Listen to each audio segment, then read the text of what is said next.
wa Makueni ambaye aliongoza kwa 2 terms na alikuwa na track record ambayo kila mtu aliimba na kuiga, His Excellency Kivutha Kibwana, ambaye he's also a human rights activist. Tafadhali makofi kwa viongozi wetu wanapoendelea kufika.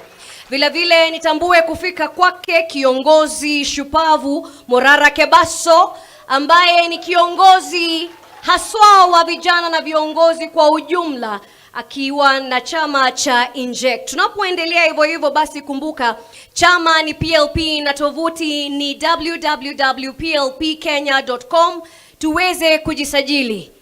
Your Excellencies, ladies and gentlemen, siku ya leo ni siku ya kufana. Na ukitaka kujua siku ni ya kufana, watu ni wengi, wetu wanajumuika, na inaonyesha na kuashiria dhabiti uwepo wa chama hiki na kauli mbiu yake.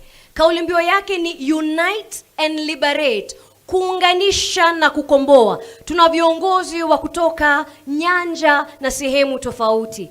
Basi ni muombe Mheshimiwa wetu Fatma Abbas, ambaye ni mwakilishi wa wadi kutoka kaunti ya Wajir.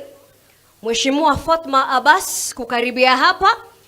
Huyu vile vile ndiye National Treasurer wa chama hiki cha PLP. Mheshimiwa ataweza kuongea kwa niaba ya all MCAs na vile vile ataweza kuwatambua wenzake ambao ni wakilishi wa wadi.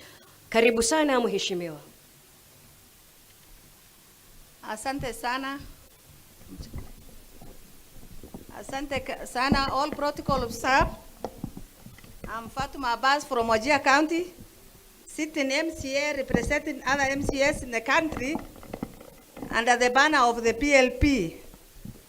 And I'm also the treasurer of the national treasurer of the party, PLP, formerly NA Kenya. I have been a member of PLP, formerly NA Kenya, for the last 17 years. I've started the party as a councillor, rising to the post of MCA from the start of devolution. From 2013 to 2025, I'm still a sitting MCA and a PLP flag. As the treasurer of the PLP party and a sitting MCA, I stand before you today to emphasize the critical importance of self-reliance and the need to reject politics of handouts. When people are having strength and muscle in the money sector, and the poor parties are left, we don't want those politics of handouts. We want the politics of inclusivity and equality. Also, our journey towards the progress cannot be built on temporary solutions or reliance on external aid. It must come from the strength of our own